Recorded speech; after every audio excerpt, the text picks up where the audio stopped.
been quite a bit into metrics, numbers, financial modeling, planning. Today is going to be far more into the softer side of building a company. Once you've gone through all of those, remember the 9 steps we talked about? Now we're at the 7th at the point. You still have to get to the ask at the end of the business plan deck. So today we'll talk about how do you build a team? You're going to probably need a team in Nigeria. You already have the nucleus of a team, but maybe they're not the right team. Maybe they need to be augmented. Maybe like the example we got in the second lecture from Alex, the other Alex, how he was recruited by the 3 genius scientists who came up and said, we don't have a business leader, let's go find one. So they made him a 4th co-founder, though he had nothing to do with, you remember the story? So we're going to talk about that. We're going to talk about the culture you want to develop, which I think is very important, particularly if you become successful. I point to 2 different companies that created completely different cultures. You look at a Meta or a Facebook, I think their culture stinks. You look at an Airbnb, and I think their culture is magnificent. And you can tell by the way, we did the case studies, remember last time? With the founders and how insistent they were on how they built their team, what were the values. We'll talk a little bit about that. We'll talk about governance. But in the middle, we're going to get half an hour to 45 minutes of Jeff Smizek, who used to be that handsome fellow, was the chairman and CEO of United Airlines for a while. I used to be that guy. Now I'm no longer handsome. Or chairman. But he's involved in many charitable endeavors. Plus, he races cars. So he's a race car driver. Anybody want to figure out how to race cars? He's the man. So lecture number 9, we're going to talk about what it takes to build a successful team. Learn how to structure your early roles, because that's quite important. You know, not being able to decide who does what early on is bad. Depend on the culture, build the culture that you want, that will sustain you long term. Think about people, not just product. You know, your students, you're deeply involved in PhDs, you're deep tech. You're really thinking product, you're thinking technology, you're thinking patents, you're not thinking people. Also, look at how to clarify risks and leadership and build a team. So you have to ask yourself, if you got funded tomorrow, who would be the first person you'd call to join? And that's something you ought to think about all the time. Who would be, like those 3 genius engineers at LighterTech? They knew the first person the minute they got money from the German government, that was, remember? They gave 1.4 million euros. They went out and got Alex because they already had him lined up as the person they wanted from a business and a leadership point of view to lead the company. So as usual, we do my lessons from my life, mistakes that I've made that I would like you all not to make. And my favorite is don't shave Superman, which we talked about some time ago, which is 3-word way of saying stay humble, stay grounded. Doesn't matter how much success you've had. That guy in the mirror in the morning that you look at when you get up to shave, it's not Superman. Warts and all, same old person.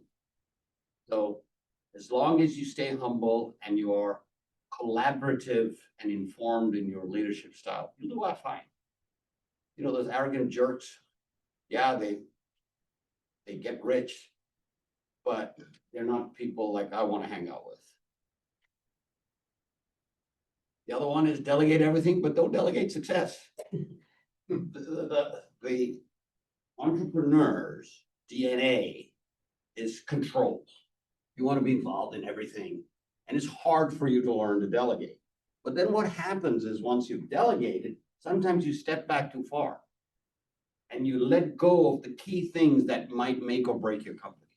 So essentially that just means, you know, make sure that everybody's involved in the pursuit of a common purpose, but don't let the key success items far away from your sight. Doesn't mean micromanage and control. So I like to say it in a way, you know how these Ashokisms all started, right? I said it in the first session.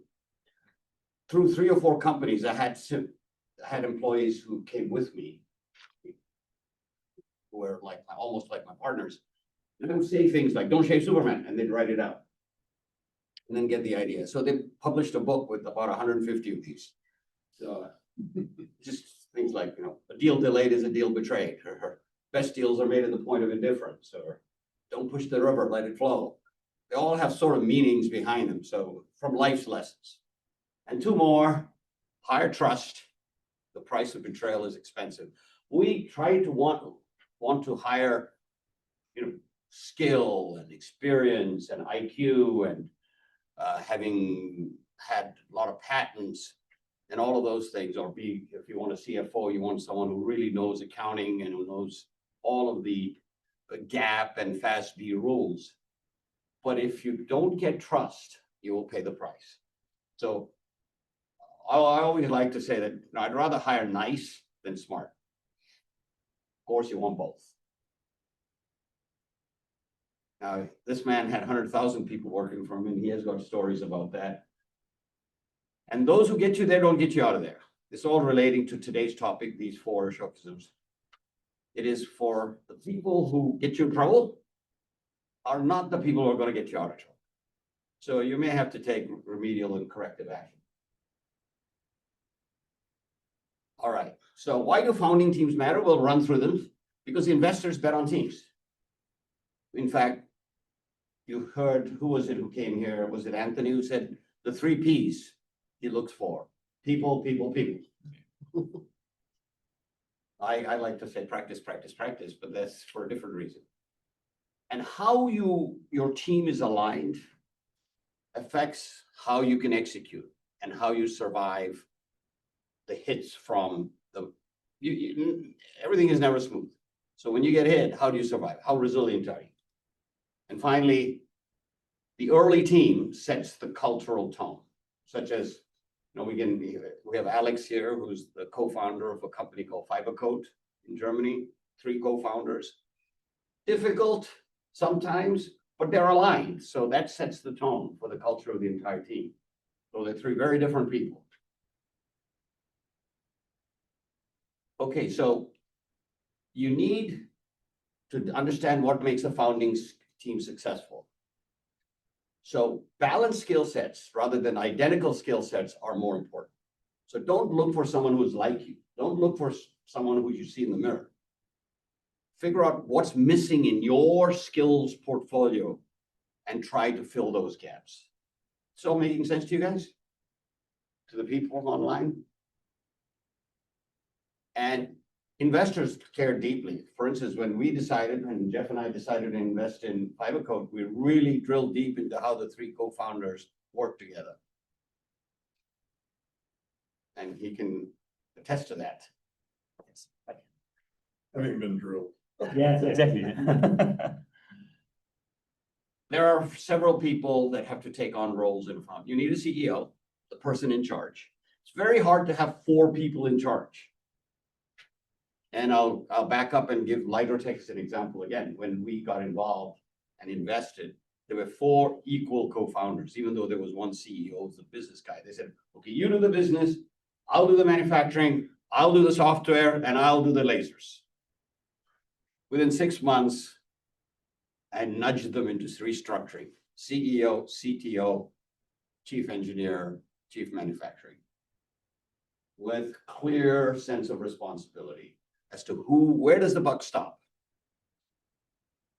You need a technical person who's in charge of technology, usually not the CEO, because the CEO usually is someone who has the numbers skills, the leadership skills, the fundraising skills, marketing skills when you're a small founding team.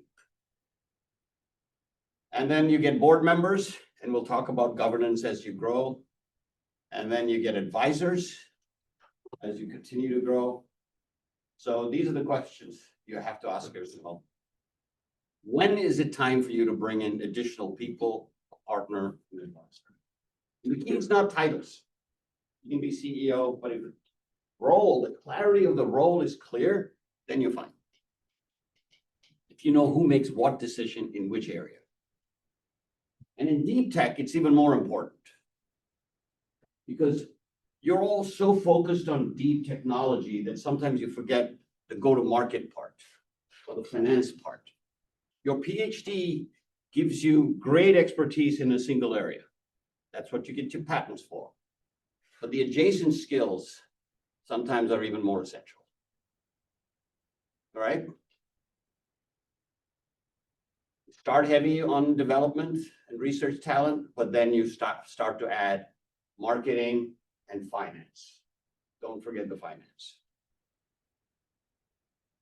And you can use people from the outside to help you in business development, patents, legal, regulatory. You heard from two really good lawyers last time about how to build corporate structures and how to develop and protect your technology with patents.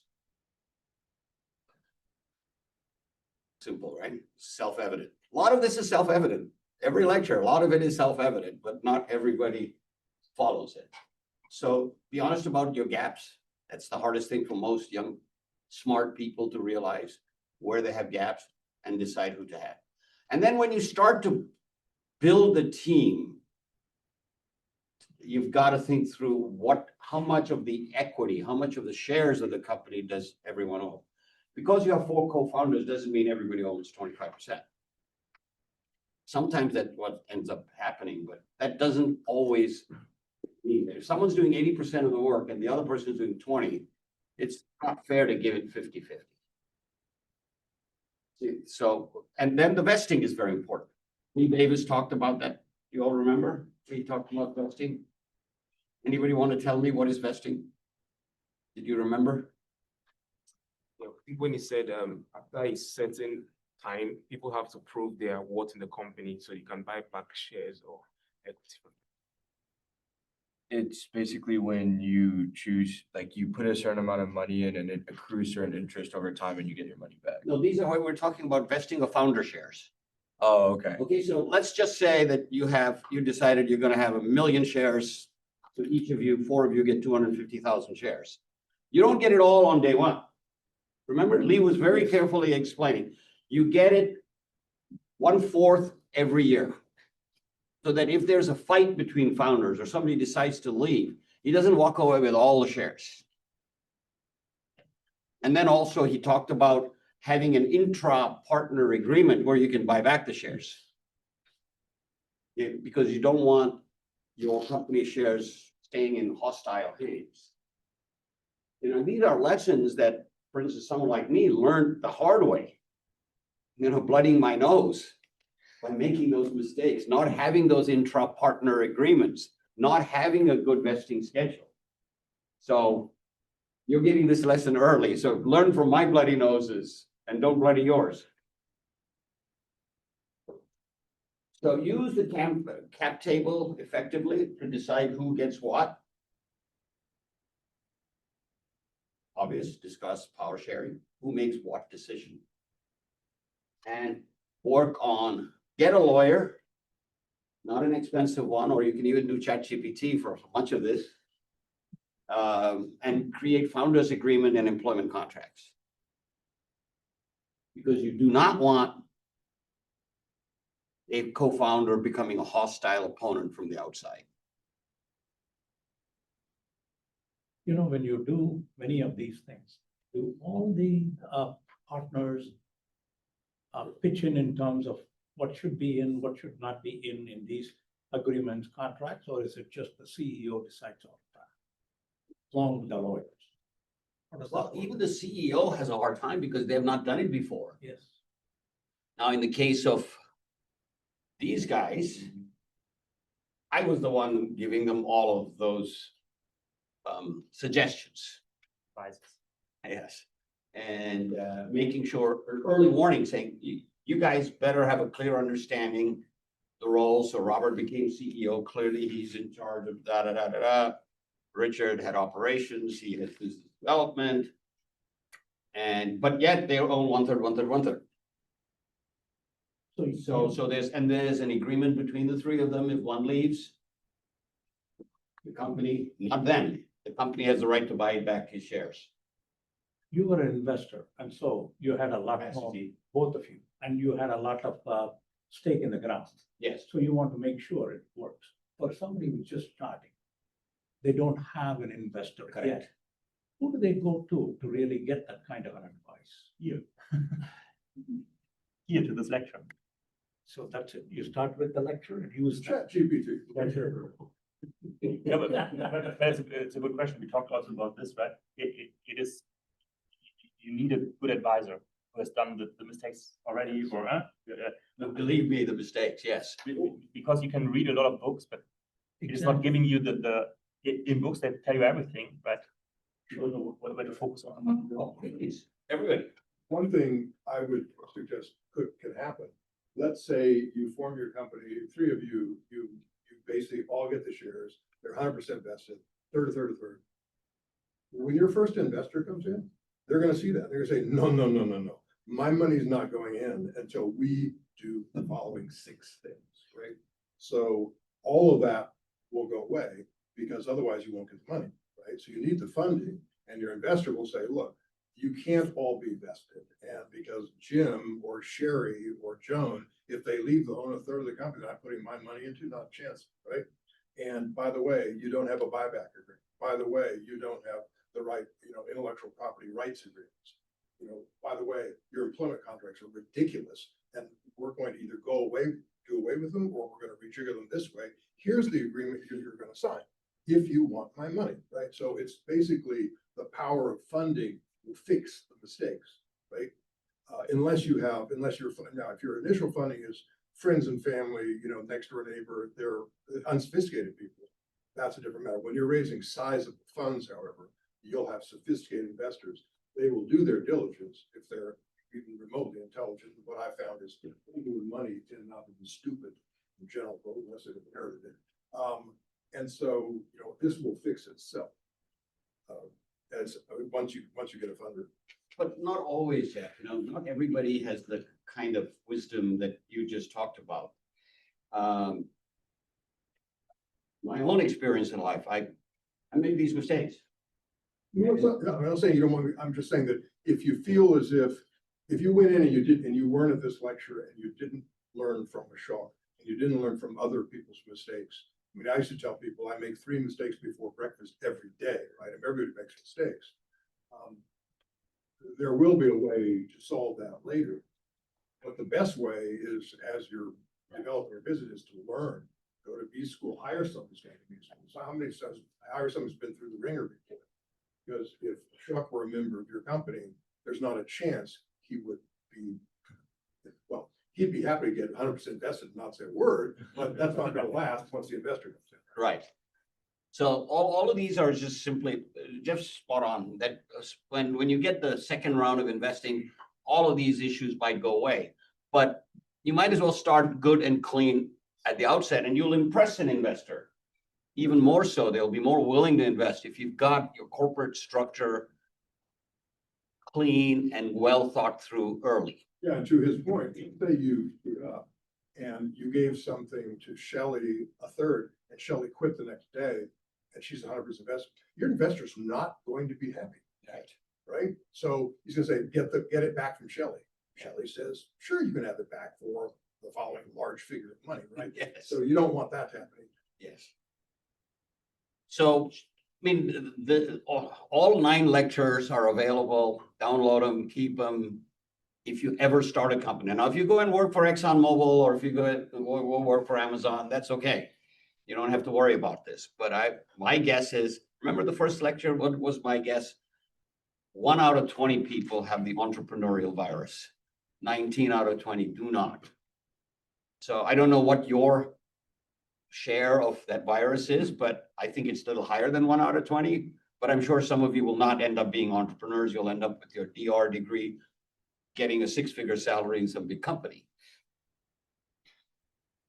But I hope all of you become our entrepreneurs. And like Jeff said, have an intra-founders agreement. Make sure you document everything. Because you start off being very friendly, but you never know. May I add something? Yes, please. Which was blowing my mind. I checked, or I think even you shared with me, Ashok. If you check why startups fail, you might think about the technology, right? Because they're not working on the right technology or the market or customer. But the highest, the number one reason is because the team. It's great. I was not aware. It was blowing my mind. I've seen that also with other companies that they hate each other now, which is the founders, and the company fell apart, even though they were working on something cool, very, very innovative. And so that Remember, 1 out of every 2 marriages ends in divorce. it's the same. And now you have 3 people being married to each other, right? As founders. I And wish- part of avoiding some of that is by focusing on culture early. Create a team culture that answers these 3 questions. What kind of a company do you want to build? Do you want to build a rapacious company that only makes money like Zuckerberg's done with Meta, or do you want to make something that really gives back to the community? You know, I think Microsoft under first Gates and then Nadella have built Ballmer. I was not sure, but have tried to do some of that. Focus on the people and the non-negotiable values. Remember the last Ashokism in my first session that I presented when I picked out 25? What was it? If it feels wrong, it is. So think that through. There's no point getting rich at the expense of someone else's suffering and doing bad things. Because you, the founders, will put in place the culture that'll survive unless you get replaced by an investor coming in saying, look, you know, I'll only put money in if you're wrong. These are again self-evident. So set your standards before you start bringing people on board. You know, is it appropriate to be thinking that when you're thinking about starting, like many of these guys are, some of the members of the team are all enthusiastic. Is that the time to really just have some kind of a formal agreement among Yeah. themselves? That's Because afterwards, things get hardened up, and then they are not going to be pliable. They say, well, I have the power, because without me, you can't do that, so I need to get more. So no, absolutely. That's what I said 2 slides ago. Make sure you document everything with an intra-founders agreement. It's also about understanding, right? If we talk to each other, we make a lot of communication mistakes, every one of us, right? And sorry. Great. No, but I just want to say that, and in the end, the quality of the leader is important. And this is something I wrote an article for many years ago, and I've just distilled it into a few bullet points as to what is a leader. Right? People say, what's leadership? Why is it that if so-and-so says that away, when we're all going that away, everybody believes in turns? Not everybody has the skill to do that. Jeff had that skill at United, but that isn't with everybody. So I tried to write this is an article I wrote several years ago on what is the quality. So 1, cool and intrepid during problem situations, because a leader faces more problems than successes. They're solving problems all the time. Patient and firm. Doesn't blow his stack, doesn't get mad. It's calm and firm under duress. Original in her or his, remember I put her before his, her or his designs. Fertile in expedience, that means what's expedient to be able, so that the imaginative. Leaders' competence in dire situations instills in their team the sort of awe that comes only from recognition that in situations such as this, one person literally holds the company's future in their hands. Now, it could be a team. You could have a team of leaders, but these are the qualities those individuals must possess, at least in my opinion. And there's a charisma bound up in that command style, in what one does not say. You know, you can spout anything you like, but what does one not say? The stress. What does one not do? And how one does not react. It's all that charisma is bound up in that command style. And once you make a correction, leave it alone. And this is my favorite line.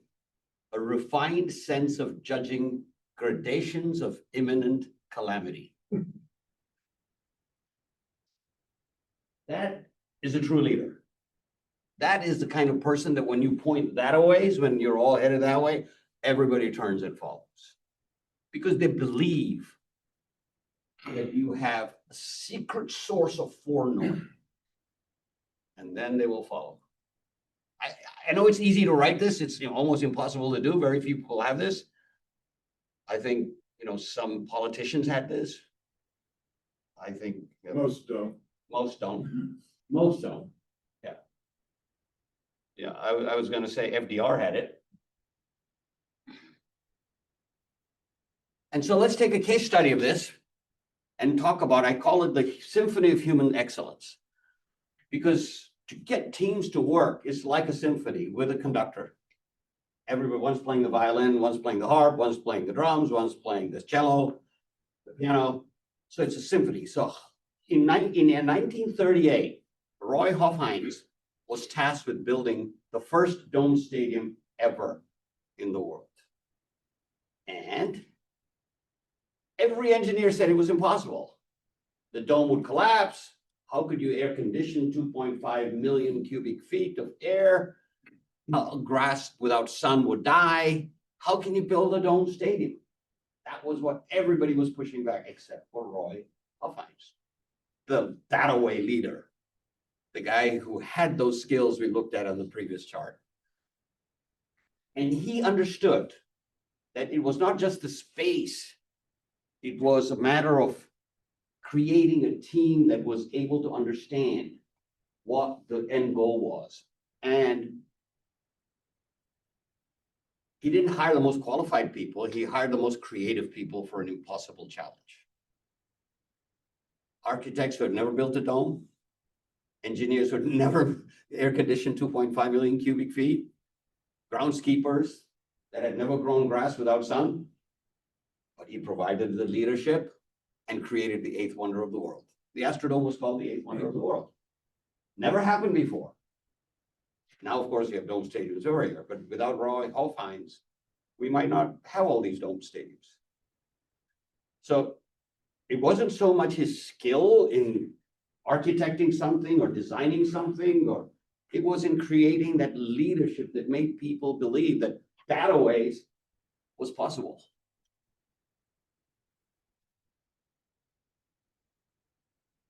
Second case study is the ship channel. Remember we talked about it last time, about how the ship channel was, it's the lawyers that really created Houston with all of the legal agreements that they put together, which took Houston from a piece of swampland and made it the fourth largest city and the second largest port.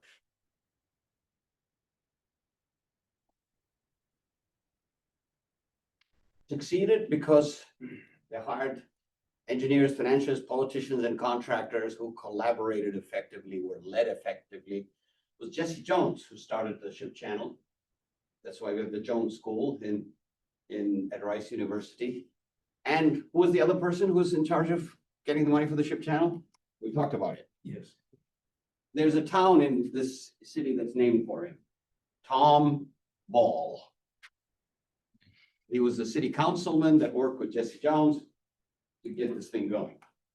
And inspired leadership. So questions for the class. Here, I'll put them all up. So think about it. How do you identify potential that isn't yet proven for your companies? Think about what you like, for instance, in Nigeria. What's the potential beyond just replacing diesel with natural gas in some power plants? Or in your case, maybe some example of what's, think about it. These are just provocative, based on how the case studies where you saw the two impossible things were done, building a dome stadium in 1938, creating a ship channel back in the early 20th century that made Houston one of the most important spots in this country. So it's how do you balance different skill sets, diversity, with alignment of purpose and values. I'll leave this for you because I want to get to points to remember. Enable the team to exceed your imagination. Focus on the team. Hire for capability and character, hire trust. Don't hire jerks. Your success as a leader is not how indispensable you are to the team. And a lot of leaders think that without them, the company will collapse. It is how capable your team is without you. Steve Jobs had a great line always. He says, I'm not going to hire smart people and then tell them what to do. I hire the smart people so that they can tell me what to do. I love that line from Steve Jobs. And an after class assignment. If you would like to do some homework, I know I can't force you to. Draft them, write this down. What are the values you want? What are the gaps you have in your team? And identify, like those 3 engineers at Lightrotech did, that they needed a business leader. What is missing in your skill set? Generally it is, I'll wait till you finish. And then finally, do a culture plan. It's good to just write it down, particularly if you're about to go in and start some businesses.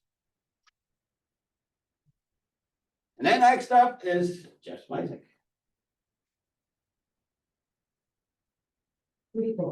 Yeah. Most of the people are engineers. Yes. They start out with the idea.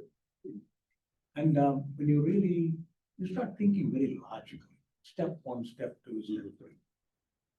When you have thinking about anticipated challenges and how to handle to develop that leadership skill. How do they get that? Because you're always thinking about when you set up and say, solve a tough problem, like the Astrodome, whatever. Not everybody has it. Do you get the team to really come up with the logical steps and then people look at it? Sometimes you have to go out and hire someone else, like those 3 engineers at Lightrotech did, hiring Alex or bringing him on board. Sometimes you learn it, sometimes you never get there. I mean, it's that leadership quality is somewhat magical. You can hone it by not shaving Superman, by creating a command style that's patient and firm. But, not everybody can do it. Yes. Not everybody can run a 100,000 man company. Who's up next? And then, yes, of course. A lot of what I can talk to you about has really been covered by Ashok. But when I am talking to you, if you have any questions, just raise your hand. I'm not a lecturer, I'm a talker. When I was at Continental and then United, they'd always ask me to give talks, and I don't give talks. I like to talk with people, but I'm not really big on lecturing, so this won't be a lecture. But I have had experience assembling teams, and I've also had experience in the sort of venture capital world. After I retired, I spent close to a decade investing in small companies. I've got investments in dozens of companies at this point. So I've seen the mistakes they make, and I've certainly made my share of mistakes as well. But in building a team, no matter how big your company is, whether you're 4 people or 100,000 people, the things you're looking for are pretty much the same. One thing that is really important, and you've probably known about this, but a lot of what I'll say is self-evident, because some of the most fundamental things in life are self-evident once you figure out that they're there, right?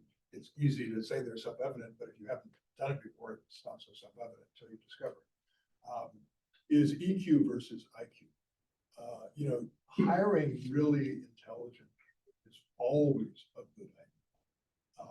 There's no question about that. You want people who are skilled in their jobs, intelligent, thoughtful, creative. But emotional intelligence, the EQ portion of that, is just as important, because the success of a team, especially a team you're assembling for a small business where you're going to be seeing each other every day and working together every day, it's really important that you get along. And I have sort of a general rule on that, and I call it the no asshole. don't want to be. There's nothing inappropriate about that, but you don't want to work with people like that. And I don't have to define it for you because it's like pornography.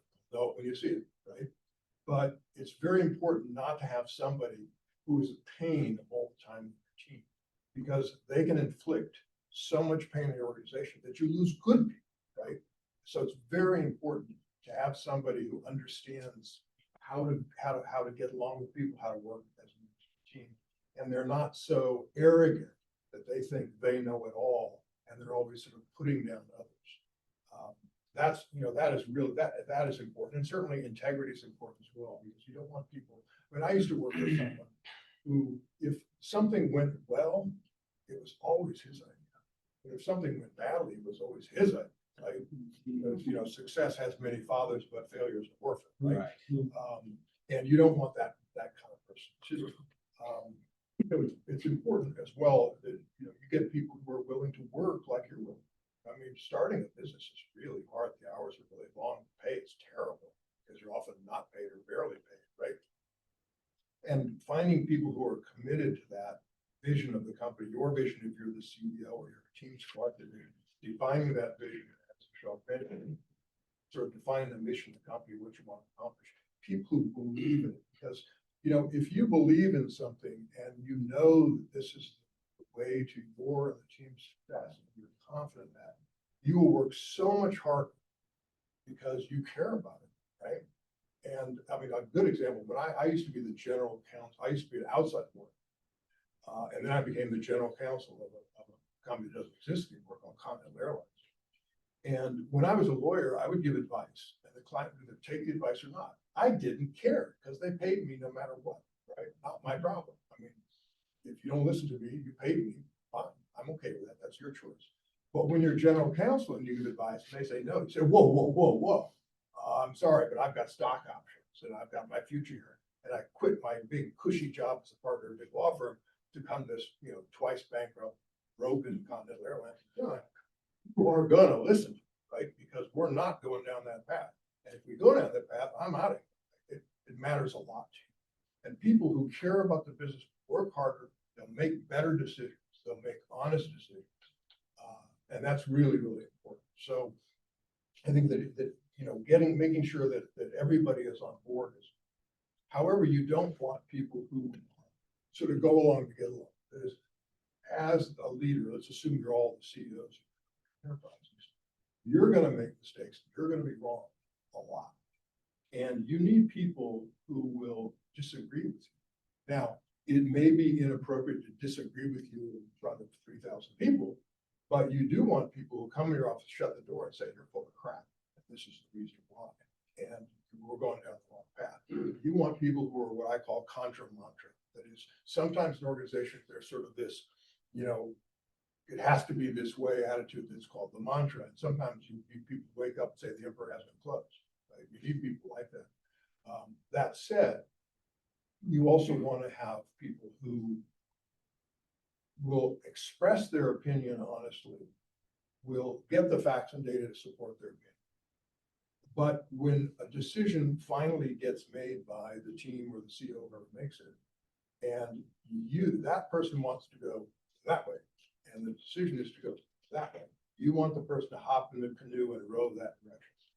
That is, they're willing to understand that their viewpoint has not been accepted, and that the team is going in that direction, and they'll support that, and they won't try to undermine it. And there are people who undermine things, and you get rid of them. That's just how it is. So, and enough comment. Also, it's important to people who are better at their job than you will ever be at that job. And I don't mean, anybody who has a technological background, better at technology than I would be. But let's assume I were really good at technology. Well, I want my chief technical officer, my CTO, or whatever he's called in the organization. I want that person to be far better than, if I had that person's capabilities, far better than I could possibly be. And the reason for that is then you'll be much more likely to be successful. There are people who are insecure as leaders. I've come across quite a few of them. And they hire some kind of mediocre people because they don't want to be challenged, particularly at companies that are getting bigger and they want to be promoted, they want to make more money. So they hire kind of people who are B students, if you will. Of course, you're all A students, but B students. Because they don't want somebody that can be viewed in the organization or by the board as superior to you, right? And that's just the road to me. And you have to be confident enough in yourself to hire the very best people you get. It's also important to make sure that your own leadership style, and this is where I personally fail. Your own leadership style is such that people are willing to come and tell you bad news or a problem and not try to solve it and cover it up themselves. And I actually retired from United in a difficult time because I was unaware of a situation because the people who were aware of it never told me. And, when you're in a big public company, when you get in the press, the heads roll because that's what they do. But it's really important to make sure that people trust you and tell you things, and make sure you understand them. Because sometimes they think you understand something and you have no idea what they're talking about. So it's really important to have people be willing to come to you, tell you the problem, and then you can help them solve it. At the same time, you don't want to have people who are constantly bickering with each other, and then they come into your office and say, Jeff, I think A, Joan thinks B, which one of us is right? Because what you do is leave my office, go back and figure it out yourselves. Like that's what I hired you to do. That's what you paid me. I'm not like George Bush, the decider. That's not my job. That's your job. Your job is to come up with a recommendation. And then we as a team or a sub-team are going to make that decision. So when you're hiring people, you need to look at all those issues, but the first thing you need to do is get a skills matrix. It's important to have a very careful thought given to what are you looking for? And those skills can be the EQ skills, they can be the teamwork skills, they can be the communication skills, because you can have someone who has wonderful ideas, but can't communicate well, or you can have people who are overly. At one point I was running the legal department. I had a lawyer who was a brilliant lawyer, really good. But when he would come into my office, he would get carried away with the law and drill down the detail. And I had to sort of explain, look, I'm the general counsel. I don't have time to go into the subchapter A, section C, part 3. That's your job. Your job is to tell me whether we can do this or not and what are the risks.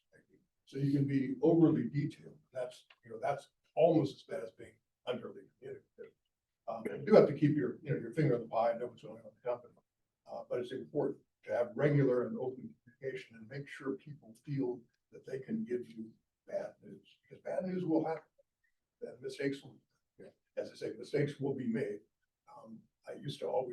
I'd get memos from people, passive voice like that. A mistake was made, and I would send it back, circled in red. Who made the mistake, right?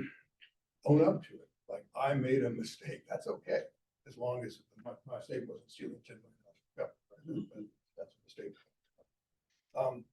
And as long as it wasn't the same mistake before. Over and over, yeah, we'll get to that in a minute, yeah.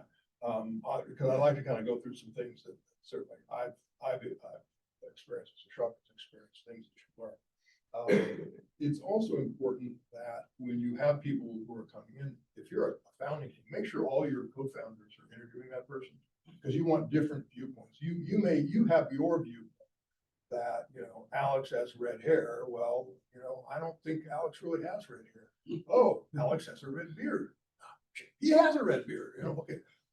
It's important to get different viewpoints on this. And it's also really important to check references. And what you'll find when you check references, you'll never get any information because the lawyers tell them not to say anything. I'd like to call and talk to you about Susie. Susie worked here. Okay. Susie was this job. How did Susie do? Susie worked here. That's all they'll tell you because the lawyers tell them not to say anything, right? So if you can find a way to find somebody, right, who hasn't been anesthetized by the lawyers, who will give you what it's really like to work with Susie, for Susie, work as Susie as their manager, as the manager of Susie. It's really helpful. I mean, I once experienced a person who was really good, very impressive fellow. And when I checked him out, he was very impressive. He was also a drunk. But when I interviewed him, he was sober, right? Well, that would have been a disaster to hire that person. And let me tell you, no person on the planet is going to say Susie's a drunk. They're just not going to say that. But someone who worked with them who hasn't been anesthetized by the lawyers will say the truth. And so you know, check your references, and but don't call the boss of the person, because you're not going to get anything out of it. In terms of management style, I think another thing that Ashok mentioned was micromanagement. I mean, nothing will drive somebody out of your organization faster than micromanagement. I mean, remember, you hired a smart person. You hired a person who can do the job better than you can. You hired a person who's honest. You hired a person who can communicate well, who's got good emotional intelligence, who's committed and working hard. And if you're in their underwear all the time, criticizing them, telling them what to do and what to do, they'll quit, and they should. I mean, I would never, ever submit to micromanagement. It's not a chance. Someone tried to micromanage me, I'd say, look, you hired me to do this job, right? I mean, I once had a time when there were some difficulties at one of the companies I worked at. I'm not going to name them, but one of the companies I worked at. And, I came in after a board meeting, and some board members were writing a press release about this issue. And I was friendly. I said, what are you guys up to? They said, we're writing press release. What company? Well, this company. I said, I'm sorry, you're writing press release for this company? Yeah, we think we should say this. And I reached in my pocket and I pulled out my keys and I slid them across the table.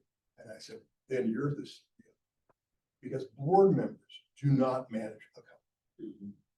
Board members have a whole different role. And I am not going to be micromanagement. And that's okay. I'm okay. But employment contract, I'm perfectly okay. Shoot me on the spot. You shoot me because I've got black shoes on. But my board is not going to do this. And they both actually were very nice, but they apologized. I slid my keys back, although it was for a Porsche. Should have kept. Yeah, it's a James Bond car, by the way. But it's important. It's really important that you don't micromanage your people, because you'll lose good. I mean, that's not to say you don't keep in touch with them, you don't communicate with them, you don't make sure you understand what you're working on, but those are what your weekly meetings are for, or your bi-weekly meetings, or whatever you have, your catch-up meetings. Or they can come into your office at any time and visit. And that's another thing is, as you get in a big organization, you get isolated a lot. And if nothing else, your assistant will kind of book you, and someone wants to talk to you, she wants to have you booked for the meeting. It's complete crap. Just leave your door open and let anybody walk in who needs to walk in. Now, if you're in the middle of a meeting, that's kind of impolite for someone to walk in unless it's an emergency. But you should let anybody walk in who wants to talk to you briefly, preferably, about something, as opposed to having to make an appointment. And, you'll get to go see the CEO in 3 weeks. You have 12 minutes. And by the way, that meeting's at 7:30 in the morning. I mean, don't live that way. Don't let assistants make you live that way. Because you've got to keep your finger on the pulse of this. And as you do that, you need to talk to everybody. I would go around. For example, I'll give you one example. We had a large organization. We had more than 100 people who were senior managers. That's a level below big managers. So big.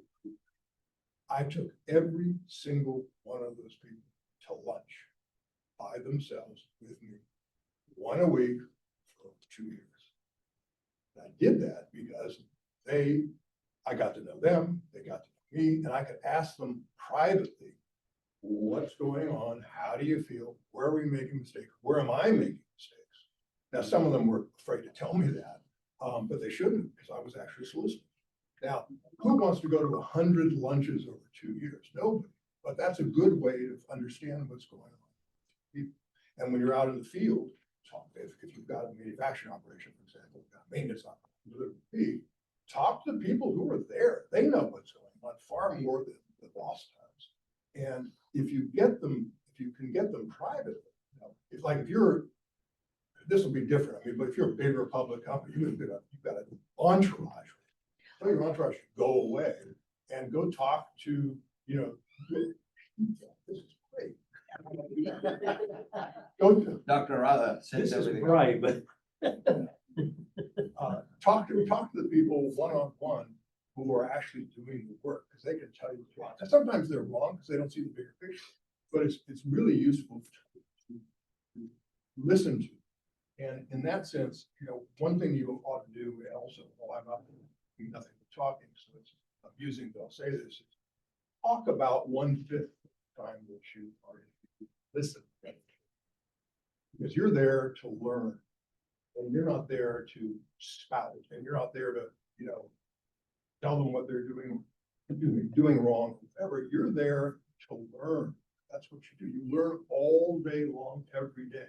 You learn their mistakes, your mistakes, but you have to let people talk and not be intimidated talk in front of the CEO and problems, talk about issues, right? But if you're always just being, you know, the guy is telling everybody what to do, people will not talk.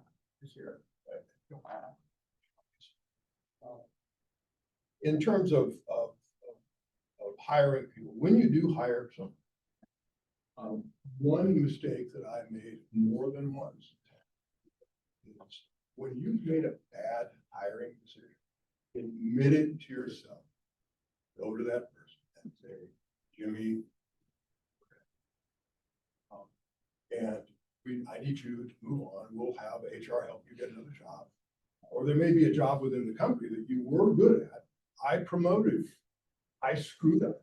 You can't do this job. Would you like to go back to your old job? Would you like to HR to help you find another job? Right. But it's really important to admit you made a mistake, because you will. And there are people who are very talented, but you put them in a different type of role.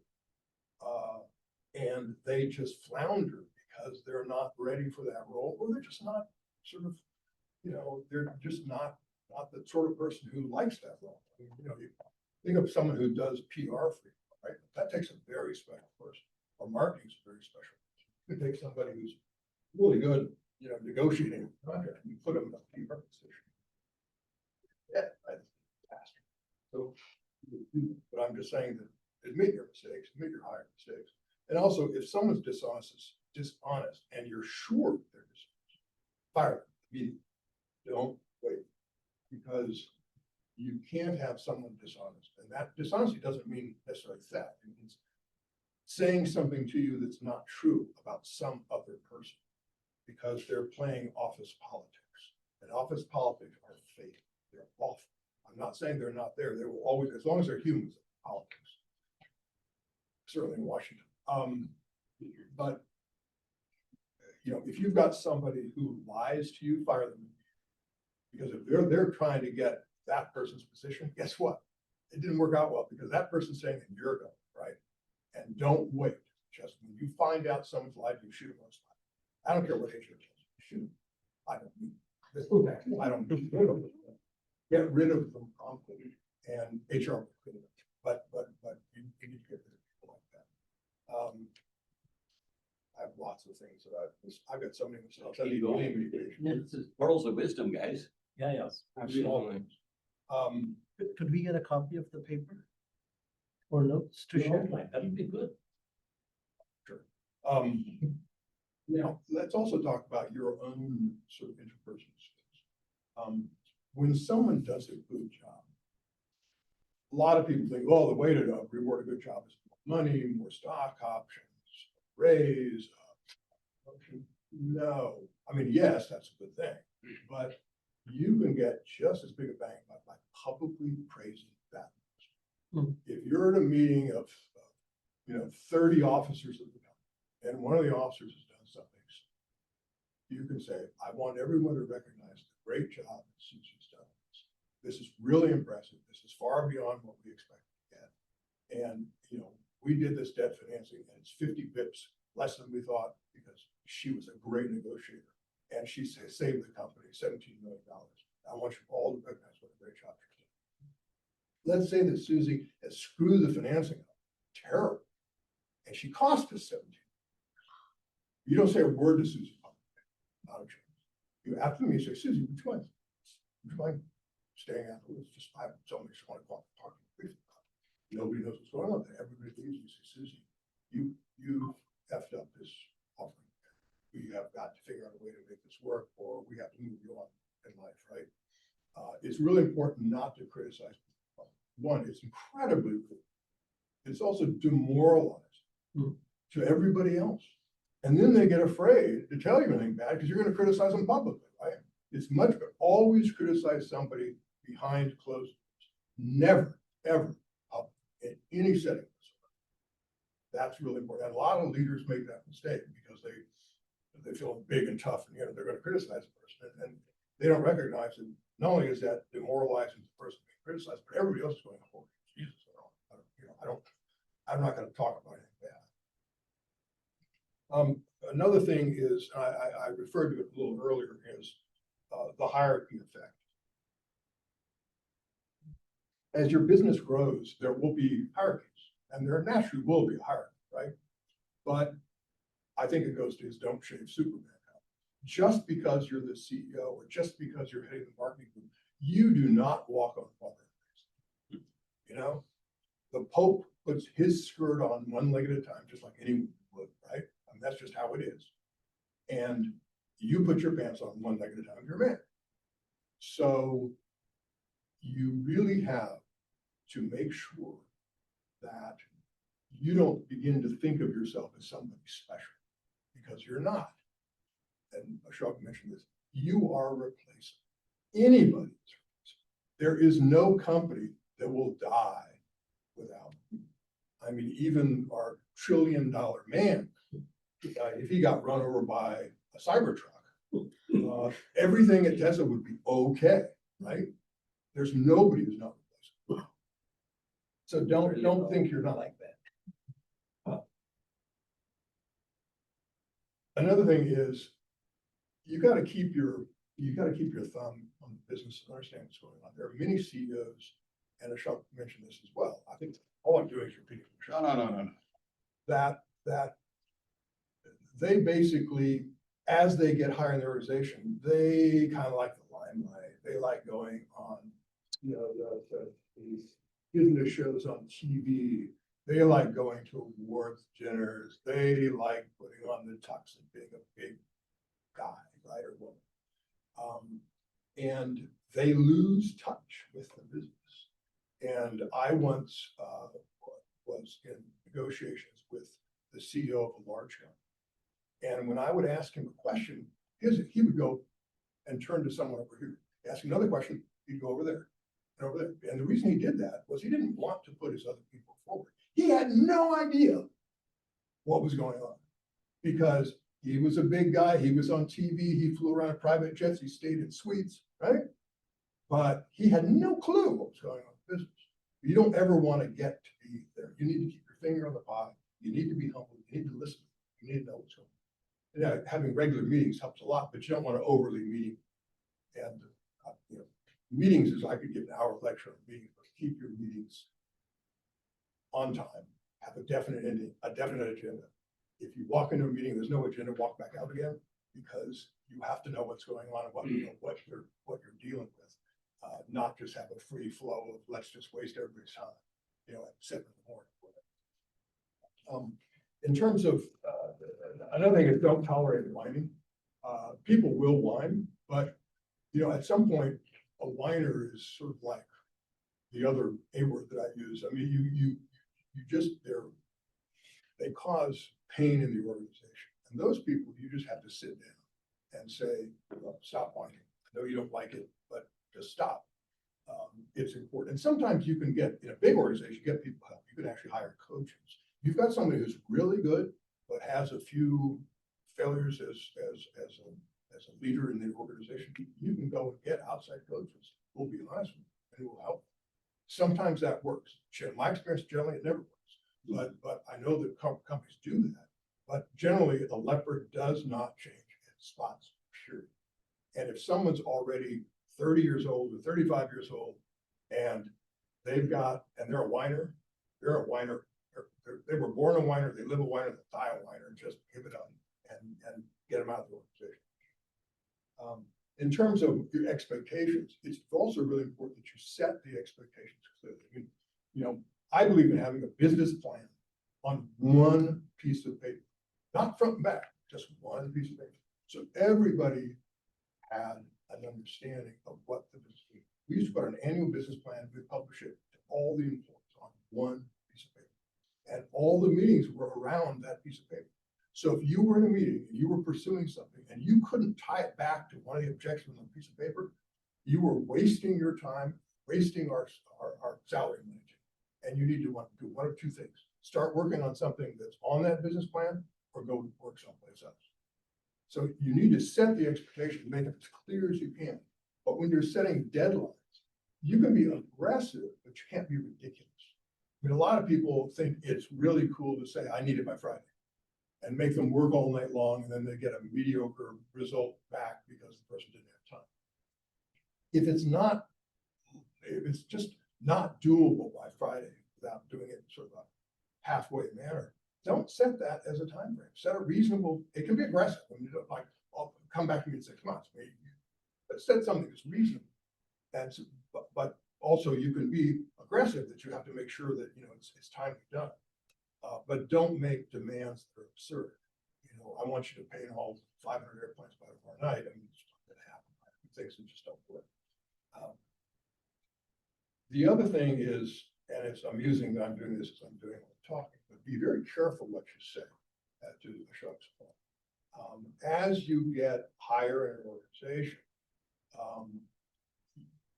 the employees, if you're a good leader, will begin to believe that you know everything, that you're prescient about the future, and that what you say is right. And you can go walk down a hallway at some faraway plant and say, I wonder what would happen. I wonder if this place looked better in pink. And you just walk off. The next time you visit, it'll be painted pink, right? So you have to be very careful with what you say because people will take it literally. The other thing is it's really important to keep in touch with whoever your customers are. In fact, Alex and I were just talking about that here. Visit your key customers. Now, I used to work for an airline, a lot of people who fly, right? But within that group, there are corporations that have corporate deals that are putting 40, 80, $100 million a year into your airline. Well, you want to pay attention to them, right? You might want to fly out and see them. You might want to sit down with them and say, what's your employee feedback? How do you feel about this? And they'll always say, we want cheaper tickets. I understand that. But you know, are there places that we could fly that would help your business? And we'll look at those, and we may not be able to do them because they may not make any economic sense, but we'll look at it. We need to know from you what will help. And you'd be surprised how many times that we would put planes on routes because a major corporation really wanted that. And when we ran the numbers with their sort of guaranteed business plus the traffic we could get normally would actually make that route make sense. But for the business customer, it wouldn't make sense. For the business customer, with the other people, it wouldn't make sense. So make sure you talk to your customers, talk to your vendors as well, because sometimes the folks you work with will treat vendors poorly. And vendors are just as important as customers, input and output. And if you screw up a vendor relationship, I mean, we had big vendors, we had Airbus, we had Boeing, we had GE, we had a lot of big vendors. And you know, if we've got a bad relationship with GE, the engines don't show up on time, right? That's a bad thing. Airframes look nice without engines; they don't go anywhere. So it's important that you also go out and get to know your customers. I could talk on for like a long time, but I bore you to death. So I'm going to stop and ask if anybody has questions or thoughts on anything I've said, or you disagree with me. I'd be happy to debate. I like to debate. Lots of interesting statements that he made, I think, pearls of wisdom. How lonely was it when you were the CEO? It sucks. It's horrible. The CEO job's terrible of a large company. That's why if you're an entrepreneur, it'll be a lot more fun. Once you are a CEO of a large publicly traded entity, everybody who talks to you has an agenda. Everybody. And I don't care if they're your closest friend from high school and they're working at the company, they have an agenda. And sometimes your close friend from high school who don't work at the company have an agenda. And so you begin to lose the human interaction because everybody wants something. And it may take them 20 minutes to get around to it, but I guarantee I never had a single person in my office ever who walked in who didn't have an agenda, explicit or hidden, mostly hidden. And it's very lonely. It's a terrible job. It's a horrible job. Most people aren't suited. I mean, I was a CEO for about 10 years. And although I retired earlier than I might have otherwise done, I'm really glad I did because I'm having a boatload now that I ever had as a CEO. Because a CEO is a lonely, tough job. You're always on the road. Everybody wants something. You can't have any kind of human conversation with anyone because they want something. And who wants that, right? So it is very, very lonely, and it's an unpleasant, horrible job. That's why most people don't stay CEO. If you look at the average tenure of CEOs, like maybe 5 years, because it's a horrible job. As your company grows, as an entrepreneur, it's a great job. I mean, you're with your friends, you're developing something cool, you're having fun, right? Nobody's making you go on CNN, right? You're just having fun. But as your company grows, it's lonelier, lonelier, lonelier. And then it gets to be a terrible job. Most people think it's a great job. Well, you make all this money. Yeah, you make a lot of money. You know why you make a lot of money? Because it's a terrible job. That's why. And very few people are suited to it. So that would be my view. Ask me how I really feel. And you kind of on that track, you mentioned that a lot of people, when they're in that kind of position, they lose kind of touch with the business. So what did you do to stay in touch with the business that you were running and all that? Well, because I was in a consumer business and because my email was public, I had a finger on the pie of flying 100,000, 150,000 people a day. I mean, a lot of people. So I got a lot of direct feedback from customers. I had regular weekly meetings with my management team. We had about I don't know, this has been a decade ago, but maybe 6 or 7 direct reports. We'd have a meeting and we talk for an hour about what was going on in the business. I would be out. I tried my best not to sit behind. I tried to get out of my desk as much as I could and travel around. It was tough on my family. It was tough on my kids. It was tough on my wife. But it has nothing about being CEO. Best CEO would be someone who's unmarried, has no kids. That would be great.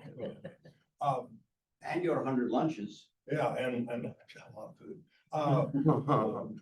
But get out of behind your desk. Don't stay at your desk. Get out. Go meet with people. Meet everybody. As many people as you can and listen to.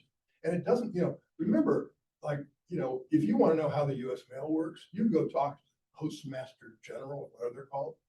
But if you talk to the mail guy's going to tell you what's actually going on, right? Not the Postmaster General. So talk to the employees, talk to the customers, talk individually. I mean, I made the mistake of being on the airplane on the little screen. I know. And people would always come up to me and say, "Oh, I know who you are," right? And then they'd hit me right with you lost my bag or whatever. But that was a good interaction because I could get interactions with people all the time.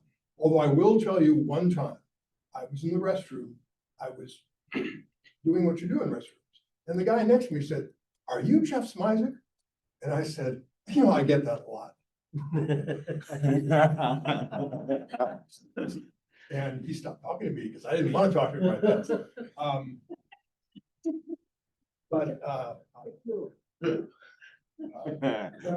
The way you stay in touch is by talking to vendors, talking to your customers, talking to your employees. Being aware of what your competitors are doing, so you know whether you're doing something that they're not doing. We had a competitor who bought a refinery. Did we run out and buy a refinery? I'm glad we didn't. So you can watch competitors make mistakes, because when I heard they bought a refinery, I thought, thank you, God, right? That's great, because this is going to kill them. But certainly, I'm sure they regretted the day they ever did that, because that's a terrible low margin business. It's not very cyclical. And the airlines are a terrible low margin business, very cyclical. You add those together, and guess what you get? But anyway, just get out around and get out of your office, basically. Do that. Don't make people come, go to that. What's the toughest decision you've had to make in Well, your tenure? I would say that one of the toughest decisions that I was part of, I used to work for a guy named Gordon Bethune, and he's the one who hired me. And when 9/11 happened, those some of you probably weren't born in 2001, but when 9/11 happened, people stopped flying. Our revenue went to zero. Our costs didn't go away. And we were going to go bankrupt, and we were going bankrupt fast. We had to get costs out fast. We laid off 12,000 people in the same day. That was the toughest decision that I was. However, every single airline in the United States went bankrupt, except us at Continental and Southwest Airlines. And that's when Herb Keller ran Southwest Airlines. Cool guy, wonderful guy, liked working with him. Legendary, unbelievably good leaders. Great book, Peanuts. Yeah, I mean, just wonderful guys, both. In fact, Herb's no longer with us, but I remember going in his office one time. I was up. I can't remember even the reason I was there, but I went into his office to see him, and he was sitting in his office and he was smoking a cigarette, and it was like uncool, and a bottle of wild turkey sitting on his desk. And he's smoking a cigarette. He's got a glass with wild turkey. And I'm thinking, whoa, this is a whole different culture. You know, we get fired at Continental. And he saw me staring at the bottle. He says, hold on a second. He almost got like a dozen bottles of wild turkey in his cabinet behind him. He took one out, autographed it for me, said something nice about me, and gave it to me. I have that bottle today. I've never opened it. I never will. Right? So sometimes leaders can be idiosyncratic like Herb. But Herb made good decisions, and Southwest Airlines did incredibly well. They've changed a lot from what they used to be. You know, I'm not really going to comment. I shouldn't, but because I'm not in the business anymore. You know, Gordon and that group we were with, we made a decision to do that and make it through bankruptcy, and not actually have to go into bankruptcy and be one of the two carriers that survived. Without going bankrupt. Because when you're bankrupt, you stiff everybody, your employees, vendors, customers. It's a disaster. It's horrible. And you don't want to do it. And I've never been through one. I don't ever want. I've seen a few. I've invested in a number. But that was a tough decision. What is the most common mistakes that companies make when creating systems or dealing with the growth of the company? Common mistakes? Yeah. Making and creating systems. Yeah. Well, yeah. I think one. There are a lot of common mistakes. One of them though is growing too fast, because you want to grow, and you outgrow your ability to manage the business. You outgrow your ability for your systems to handle it. You outgrow your ability, for your communications to customers. You outgrow everything too fast, and then you basically just fail because you're so excited about growth, you can't handle the growth. That's one thing. If you're fortunate enough to be in a position to grow fast, don't grow that fast. Your investors will say grow, and you need to tell them we're going to grow rationally and thoughtfully as best we can. You've already invested in the business. I want to maximize your investment. What you're telling me to do will minimize your investment. We want to maximize your investment. That's one. Another is, I think, getting into other lines of businesses, buying refiners. Getting into other lines of business, no. Stick to your knitting. Do what you do best and excel at what you do best. Just because you excel at, whatever, making incredibly cool products like Alex makes, coated fibers that have majestic properties that can be done in a manner where the cost is lower than competitors and the quality is very high. That does not mean that as they get a bunch of money, they should buy an airplane. It'd be a disaster, right? You stick to your knitting. Don't think just because you're good in one area, you're going to be good in another, because you're not. In the house business, if if I walked in there as CEO, I had no clue what I was doing. Now I could learn, but it's much better to have somebody who already knows the business, right? So, that's another mistake people do. They think that because they're good at one thing, they'll be good at everything. That's just not true. That's why conglomerates, you probably have studied conglomerates, but they don't exist. Because conglomerates, I mean, United Airlines, a hotel chain. I mean, you know, well, we're in the airline business. Oh, people fly. They have a need to say, let's buy a hotel chain. Oh, let's buy a travel agency. Oh, let's buy a limousine service. Oh, no, you're not good at either. So you know nothing about this. Stick with what Thank you. you. What made you want to become an investor? Maybe want to become an investor? Well, one, I wanted to be. Two, I really feel or felt, and I don't do it anymore, but when I did it, I wanted to give back.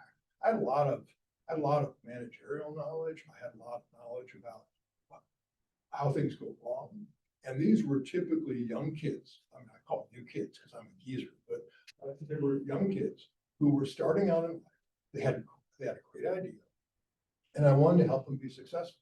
Now, I wanted to be successful myself with them, but I wanted to help them, and I had a lot that I could give them, and my advice was free. I wasn't charging them. I wasn't a consultant. And on some of them, I went on their boards and helped them out, right? So that's one of the reasons. Now, if you're a venture capitalist, no, that's not that's just to rape and pillage, right? That's what venture capitalists do. But if you're an investor like Who's Capital, where helping the kids is every bit as important as making money, that's a different type of investor. I would suggest, I'm not pimping Who's Capital because I'm no longer a member. My interests have changed a bit, but finding people who are interested in your success, not just for the money. Ashok's a good example. An individual has money, can help people, can help grow businesses. That's the kind of investor you want. Ultimately, you're going to have to deal with ruthless Wall Street if you're successful, and they are ruthless, and they want only one thing, and they don't care about you at all. You may think they do. They'll take you to dinner, they'll want to dine you, they'll seduce you, but they will slit your throat in a heartbeat for a penny. So just know that about Wall Street. It's vicious, absolutely vicious. Well, like you said, you have experience a lot with specific type of companies, and like if they're gonna succeed or fail. What is the most successful advice that you can give for different companies? Because I know the approach for regular customers is different to like the one from business to business. So our is business to business. So what would you consider or avoid? Well, Will make it's it. a good question, but I think the premise you said, I know whether a business will fail or succeed. Yeah. If I knew that, Yeah. I'd be on the south of France. Yeah, but- Wouldn't be here. Let me tell you that. But I think that I think you're asking sort of a similar question of what makes people best. I mean, there's a lot of things. The team is paramount. More important than the team, because a great product with no team is going to fail. Right? So the team would be first, who you are, how you present, how you are answering questions, your honesty in answering questions, your willingness to say 3 words, I don't know. Don't BS an investor. If the investor asks you a question you don't know, say, I don't know, but I'll get back to you. And then you better get back, right?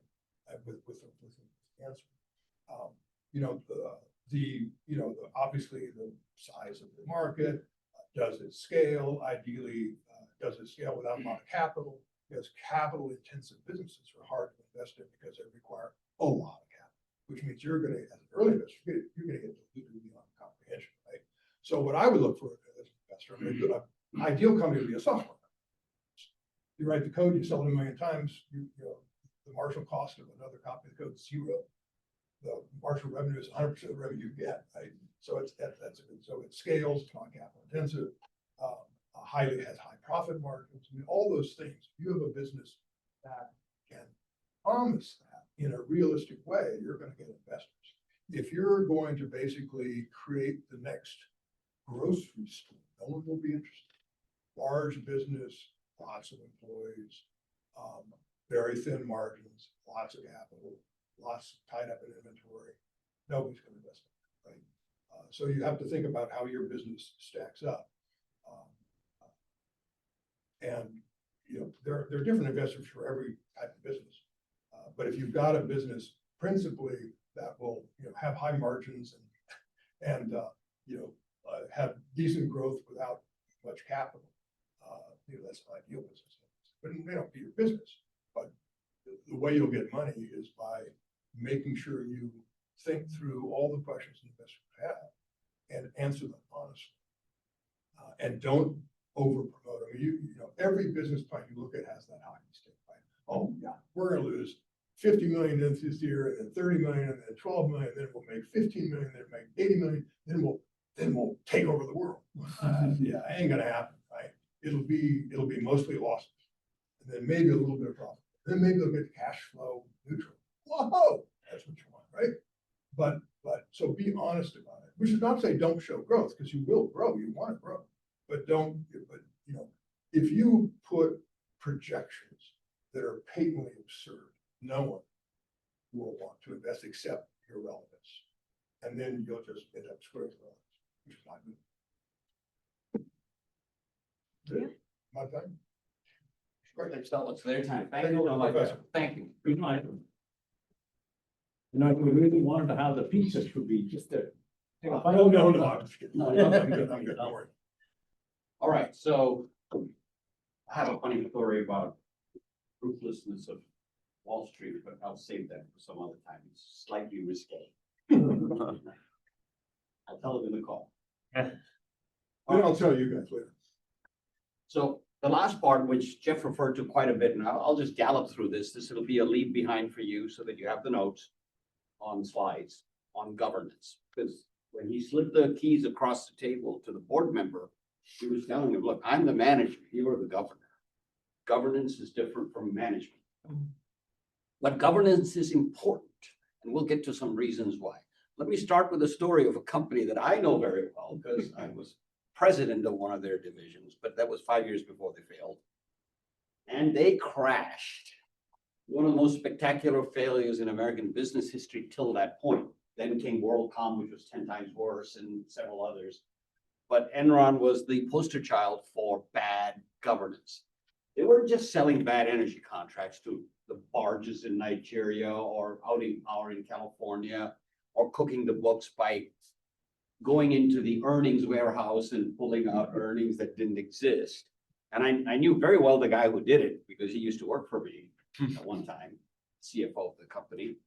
They had terrible governance, not just terrible management, because I think in general, they were a well-managed company, but for a handful of crooks, mostly on the finance side and perhaps on the senior management side, though I'm still ambivalent about Kenway. Their board of directors were horrible. They just said yes to everything.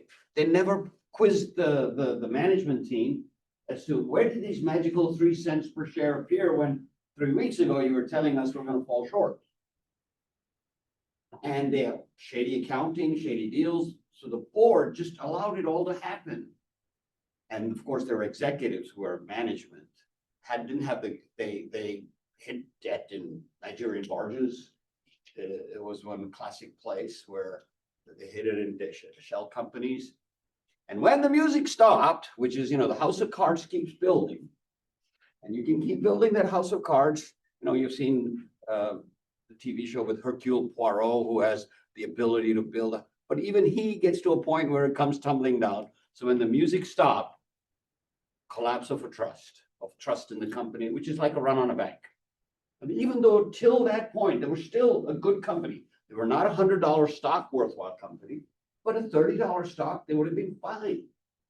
But there was a run, and that's it. 25,000 jobs lost, $100 billion in value gone. Back to bad governance. So let's talk about that. Unpack governance for startups. It's not just about bylaws and paperwork. It's about how decisions are made, who makes them, and how do you keep the trust of all the 3 key. Remember my first Ashokism, care passionately, but be intellectually ruthless. That's something that Jeff talked about having to fire 12,000 people because you cared for everyone else. The three components are, the three constituents are investors, employees, and customers. So you got to keep their trust.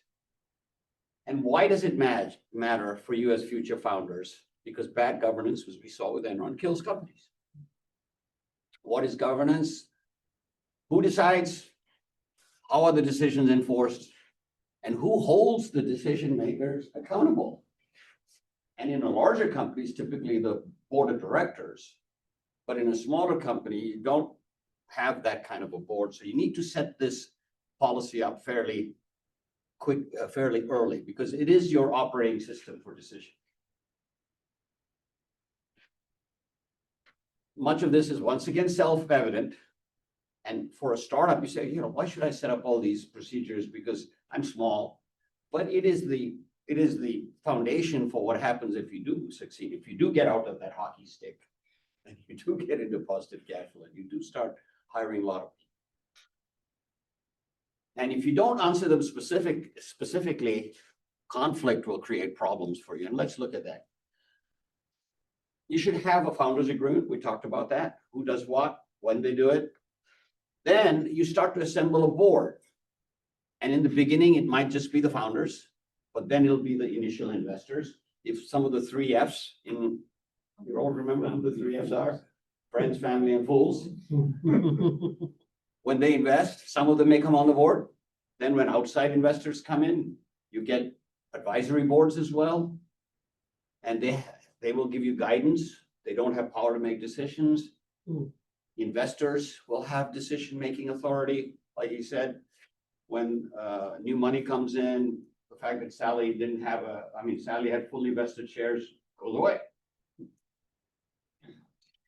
And then the whole option of how do you have employee governance, and this is all part of governance, this is not part of management. You have stock options, vesting schedules. So remember we talked about it 2 or 3 sessions ago. I talked about the company that I had luckily that went public. Every single employee, down to the cleaning lady, had stock options. Not a lot, but they had. So I still remember the send-off the CFO and I got when we went to start the roadshow.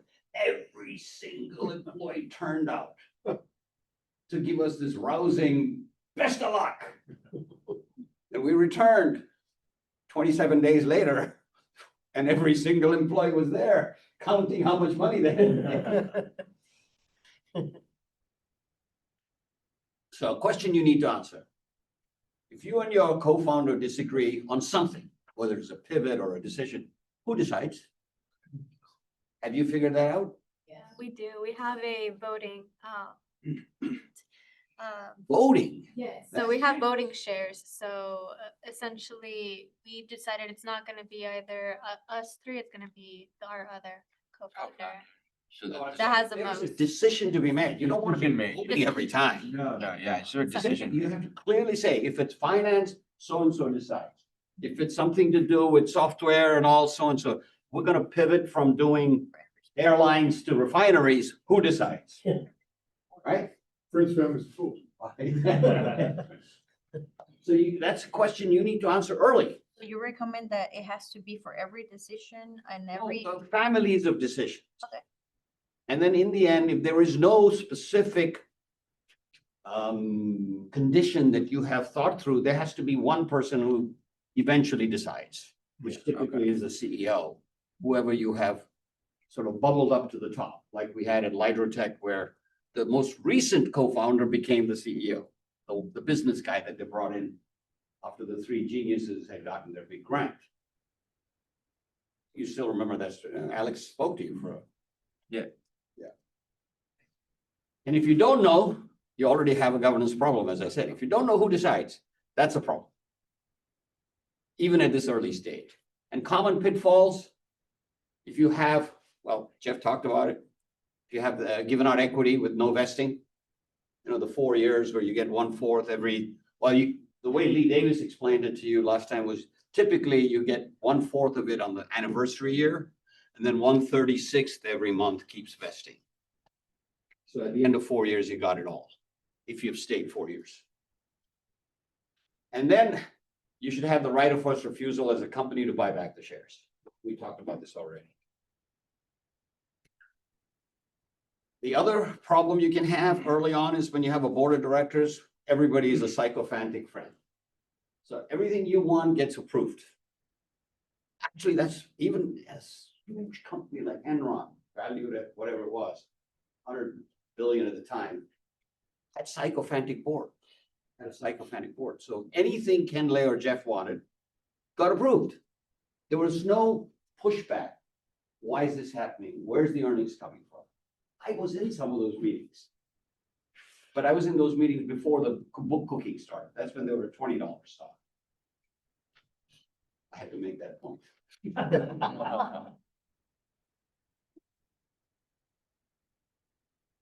The next problem you have is, Can I just add one thing? yes, please. He wasn't there when books were cooked, but he does own a restaurant.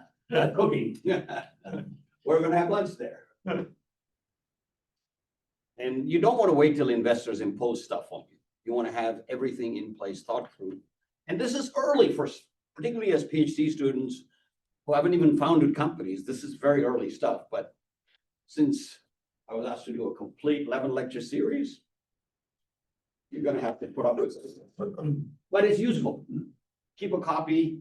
When you need it, go back and look. And don't overcomplicate governance too early either. So, strike a balance. Don't become a United Airlines style board of directors with 30 board members and all, compensation committee and ethics committee. How many committees did you have? 750. And for deep tech, you have some special, because you're all deep tech folks, you have some special nuances. Your R&D cycles are longer, so you have, remember my window washing company? It's been 6 years. We still don't have a product out on the market. Now, November 18th is going to be our big product launch in Frankfurt, Germany. That's why I'm flying over there next week. And next week's competition, I'll be a judge on Zoom. I won't be Awesome. here. But are you guys all ready to pitch by the way, your 10-minute pitch? Yes, they're supposed to. With the nine- Telling them. Okay. And Now, it's not your I've old always, pitch that you gave at the beginning. yeah. Make sure you've incorporated some of the suggestions that we made. You gotta have it, because the judging system is gonna be very clear. We're gonna share the judging document, right? You have it, Ravi. Yeah. That's the criteria for judging. I sent it. We'll make sure, because we have one for Taiyu, it's different. That's the We're only, gonna use the Rice methods, oh, that's fine. the We can- RBPC. That's the same. Yeah, Well, what's used at the RBPC? should I send it? Yeah, no, bring it back up on that. Yes. You want to use the rice? Yeah. Okay. All right, so want to give you a good case study. Again, I think case studies really prove stuff. There's a company called Form Energy. Where are they out of? MIT, most successful university to spin out successful companies. That's why I keep going back to Radha and his team of senior people saying, if you really want to learn how to spin out great technologies, create great licensing revenues, royalties for the university, study what MIT does. Stanford also does a pretty good job. Northwestern does a pretty good job, but MIT is the poster child. These guys spun out of MIT.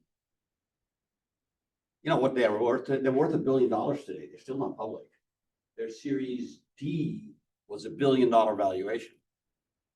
They have this very unique iron-based battery that has 100 hours of storage capacity.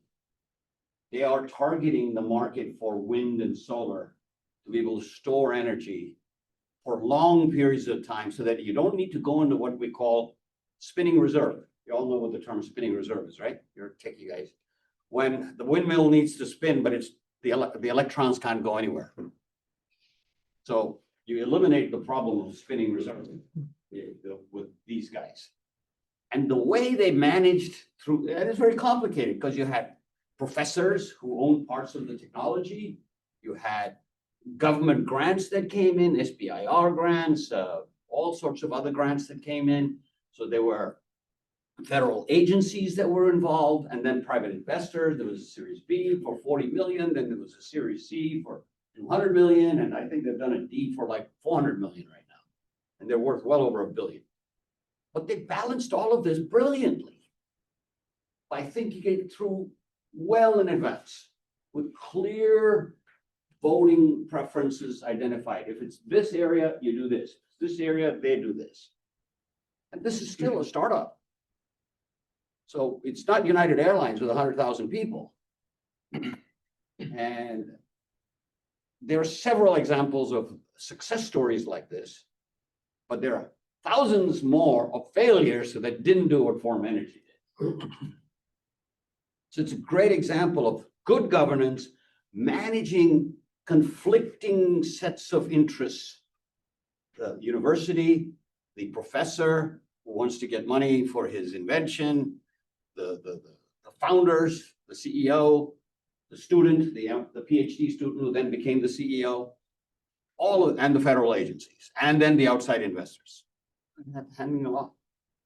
It sort of makes the point, I hope. And so the best practices is be clear about what the role of everybody is. Have clear cap table processes with vesting. Build the right board at the right time. So start adding, look for advisors, look for board members. And when you get outside investment, they will obviously come on your board. And avoid power struggles, because governance must evolve with growth if you do grow. So much of this is for companies that may be beyond where you are, but some of this would apply to Kumi. I know he's online. Very applicable to where they are. They've raised, 20 million from the government. They've got great technology. This is a superconductor company, Jeff. Too bad the kid isn't here, but it's amazing what they're doing. But he's online because he's unwell.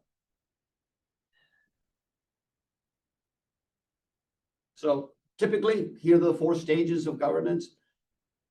When you pre-seed investment with the 3 Fs, it's basically founder-led, and you might have one of the Fs participate.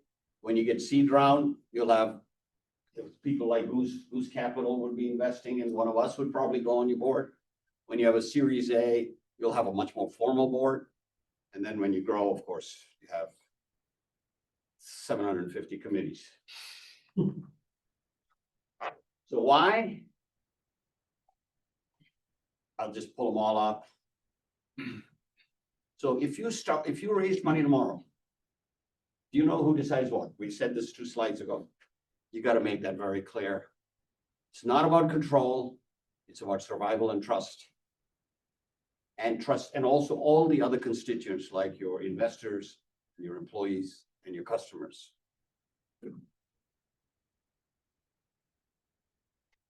It's a famous line from a famous Chinese philosopher, Tao Te Ching: best leaders are invisible. So questions for yourself. How will you divide equity if you've got multiple co-founders? What decisions need to be unanimous and what decisions need to be delegated to one of you? Who's on your board and what comes? So the closing message is, governance is not bureaucracy.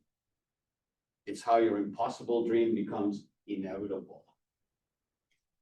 Thank you.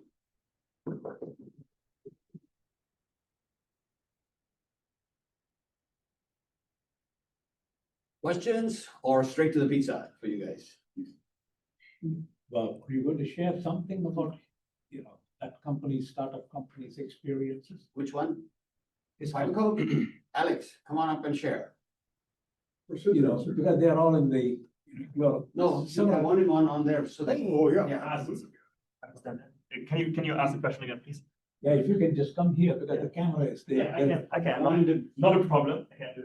But can you ask the question again? No, based on your experience, your journey, when you started up and so on, anything that you can relate on that, not necessarily only governance, but even other Yeah, things. all 9 lectures worth. Or mistakes that you made that And then how you. with more knowledge you wouldn't have. Yeah, That's a good one. Yeah, Yeah. I don't know where to start.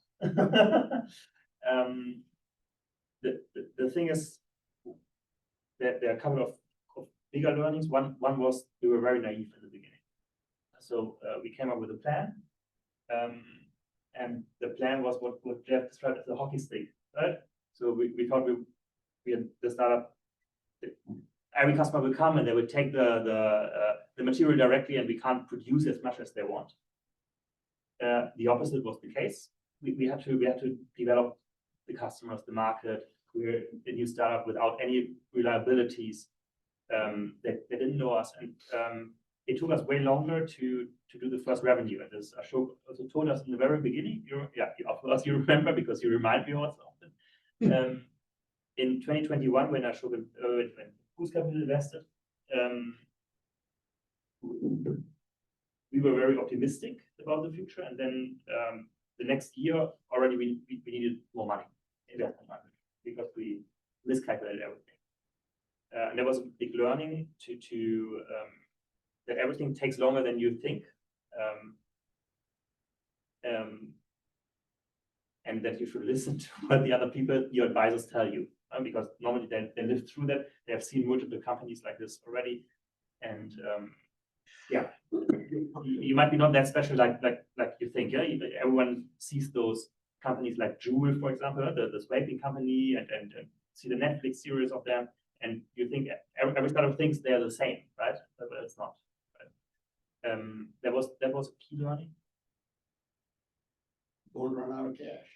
Yeah, that's the key learning. Yeah? So that liquidity and the cash is the most important thing for the company. The people, right, is the most important. But this is something a lot of founders. I'm also a techie. We're not aware of. We think this is something finance. You make an Excel sheet and money comes in and money goes out. Right, it's super easy. Right, it's not that easy. Could I just interject? Please.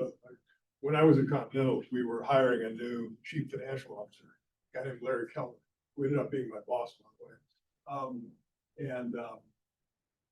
Larry came in and, I met him at got dinner, but I didn't know him that well. So my office was next door, so I just strolled to his office, he was unpacking his boxes to the bin. And he pulled out this plaque that he put on his desk and said, "Don't run out of cash." And I thought to myself, I like this guy. Yeah, that was a pretty good learning. It's always harder and takes longer and costs more. Yeah. Right? Those are your 3 main learnings. And all together. All Yeah, together. all together. There's not only one of them. It's all together, unfortunately. I also think the big learning was also to swallow the ego, the own ego. The thing is, what I personally think is, don't get me wrong, the CEOs but also founders have a way higher ego than the average people. Yeah. Because especially the founders, they think all the other 8.5 billion people and all the history is wrong. I prove everyone right with this new product, with this new thing, and that's good. Sometimes it's from naivety driven, but it's also ego driven. Right? You think you make obviously a lot of money with it, but also you're changing the world, and mostly it's a combination.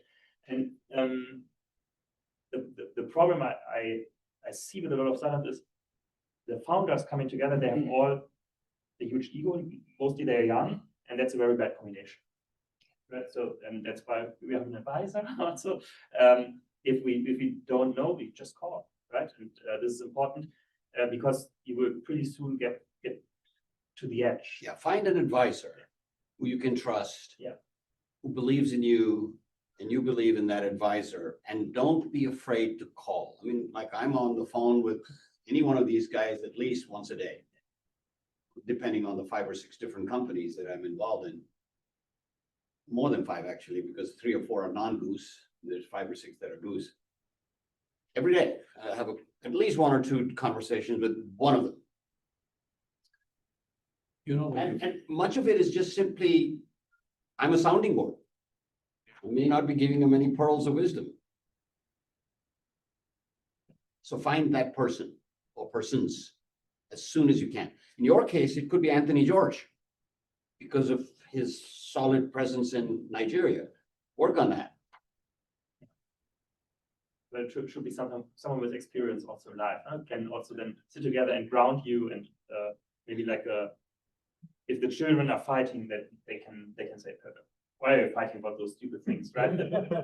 In the end of the day, you have run big companies. I think most of the problems come from very stupid, naive, simple human interactions, right? All I don't know. We have never talked about this, but I can imagine that even running a 100,000 people business, those,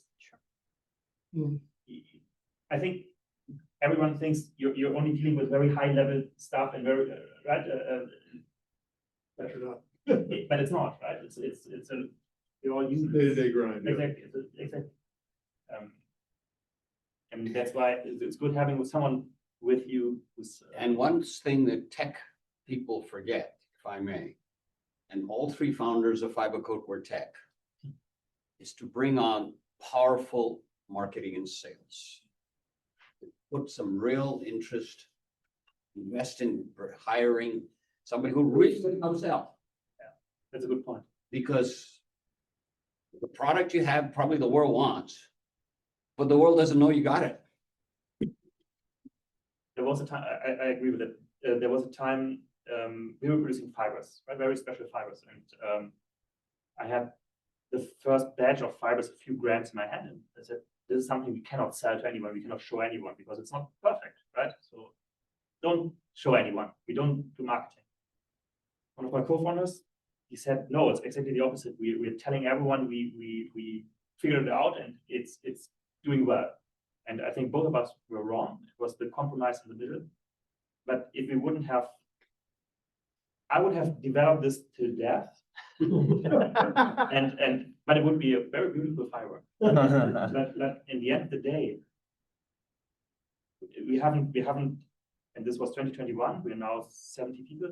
We have still not this kind of fiber, but the customers in between, they are fine with the product, whatever it is. It does not need to be perfect, right? But it took you guys a while to invest in the sales and marketing. Right. Because it took you guys a while to understand this will not sell itself. Exactly. That's the point I'm trying to make. You might have, the greatest concept for Nigeria, but you need to go out and sell it.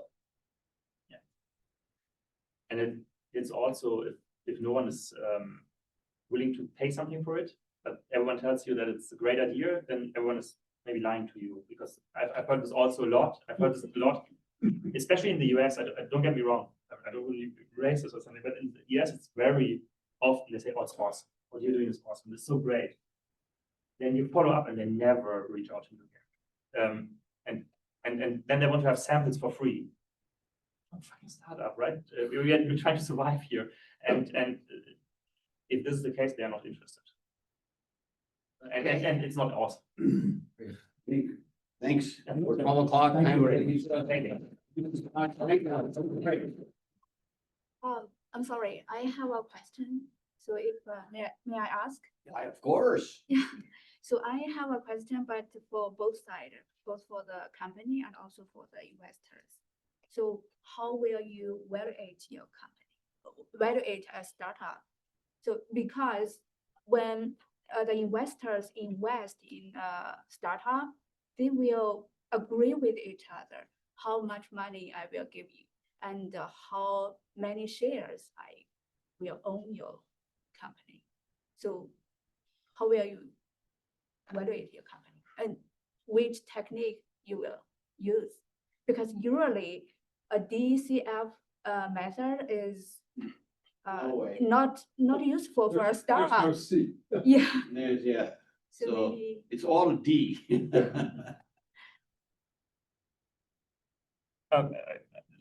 My opinion is quite easy.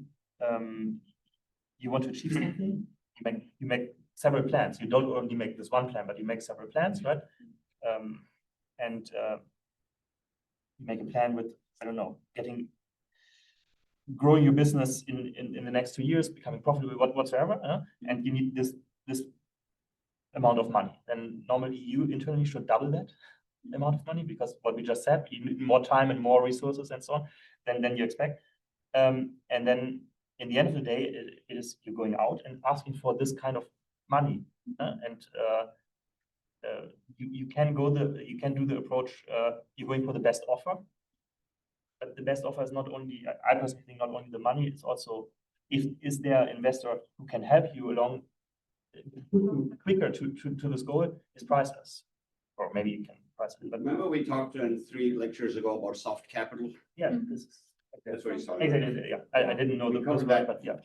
3 lectures ago. I think that's exactly right. I mean, if you're just starting out, don't get tied up in getting the absolute best offer, the highest valuation, because ultimately that doesn't matter. What matters is getting yourself off the ground and running. And you want an early investor. Well, money is money. It's all fungible, right? So if someone values your company, you're starting out, some values it at 2 million, and all they're doing is sending you a check. Somebody values you at 1 million, and they're actually going to help you. Trust me, Take the million. Don't do the 2, right? Because the valuation of the startup is like, you're valuing me, you're pulling it out of the air. There is no DCF, there is no terminal value. There's nothing. It's a startup. So what you're looking for is someone who can really help you get your house in order. And the valuation at the outset is irrelevant. It will become more relevant over time. And obviously you don't want to say, have investors, I'm going to value low and I'm going to take 90% of your company. I mean, obviously you're not going to do that, but that's someone who you never want anyway. You want someone who wants to be reasonable with you and fair to you and help you grow. That's the kind of investor you're looking at when you're starting out. There'll be plenty of time for ruthless investors later, right?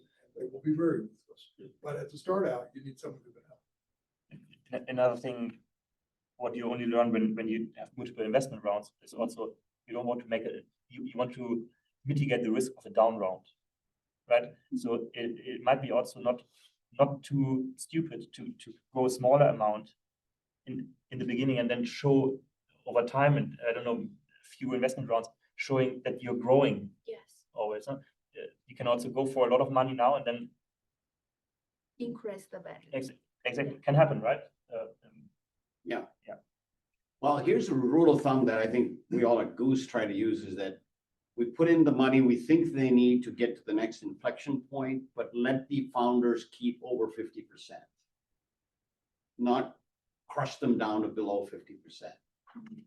Like in their first round, the investment round, we ended up with close to 40, and the founders kept 60. Yeah. Because we don't want the founders also to be too demotivated. But then if there was appetite to raise even more money, then of course they would get diluted down, because this is not the charity business. Yeah, The investor wants a return, and if the valuation is unreasonable, then the investor may not want to invest. so when a new investor come in, will the old investor, the previous investors, the share will be diluted too? Sure. Okay, so everybody, including the founder, including the Yeah, previous everybody gets investor, they all diluted. It depends on how you structure the deal with the first investor too, right? But normally, so what I got to know is everyone loses and wins together, Yeah. and then also. And you'll, as an initial investor, you may get what are called pro rata rights. Then the next financing, you'll be able to do you'll be able to do your pro rata investment. And that may be, hopefully, a much higher price. But if you believe in the company, you'll keep investing. So your initial investors, when someone else is coming in, they may want to join in pro rata to that. The initial, and the other investor may not like that, may like that. It just depends upon. You may have to waive those pro rata rights, which you'll do if it's a high valuation and you think the company's taken off and you don't want to muck up the deal. I mean, people tend to be rational about how much they're going to put in and when they're going to put in. But your pro rata rights as the company, if you're successful, those get really expensive. I mean, at some point, you're gonna say, even as, I'm done here, I've put in enough money. Because, you wanna have a portfolio, you don't wanna put too much money in the company. I was at your point too, a couple of years ago, right? And it was for me the most important problem that I keep my shares, right? Yeah, Because yes. it was my company. Huh? At the end of the day, first of all, you're getting people on board which also will say the same at one point. It's their company. It's our company. But in Ashok said this one time. It is better to have. How do you view that? If 50% of something is a lot better than 100% of bugger all. And the thing is, Yes.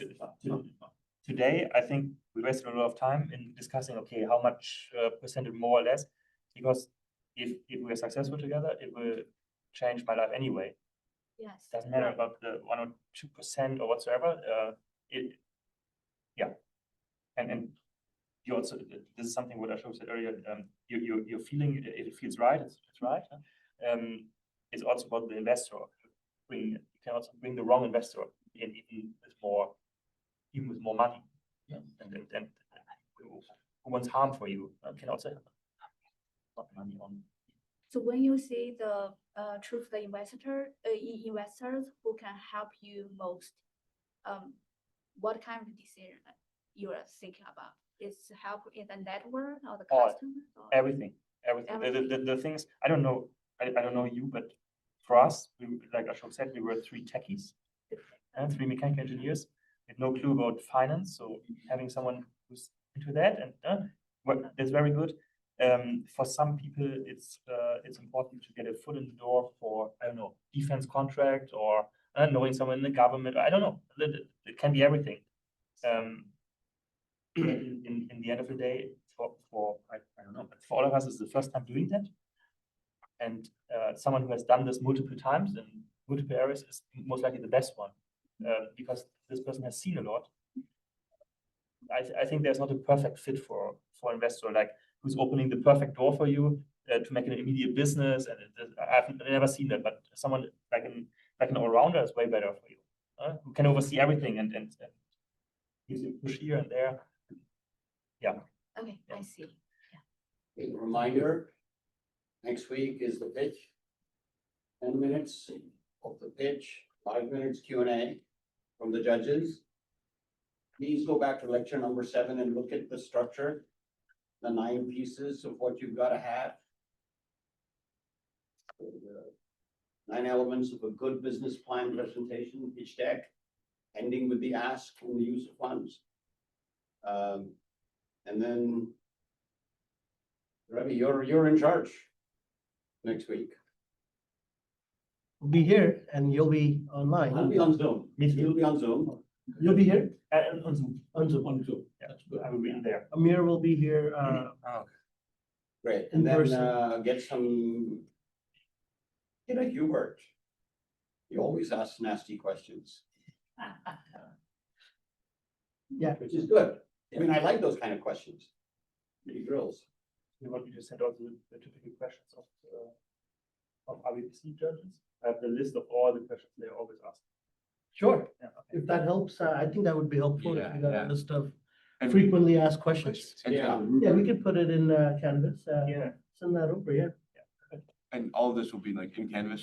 after- Everything's in Canvas. Okay. Yeah, and I removed the prerequisites that you shared with me today. Yeah, I think I all figured the I'd remove it lectures, and I removed it. Awesome. all the lectures are on.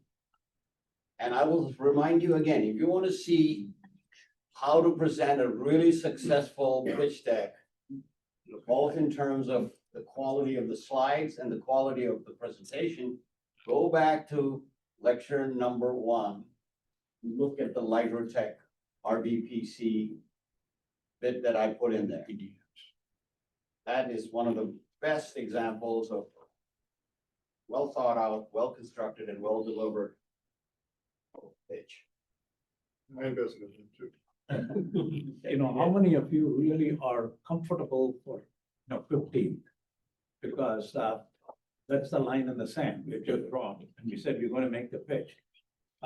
If you are not comfortable, you can always reach out. I'm happy to help. But let us just put our best foot forward. It should not be for one of lack of trying. And People look, should try. the winner might end up going to Jaipur, India, right? Ravi? We'll give them the ticket, but then I have to figure out how to get there. Mhm. All the visas and all the other stuff. Yeah, there's a lot of stuff there to figure out, but Yeah. the opportunity will be there. We're happy to submit their name as a Houston winner. Yeah, Yeah.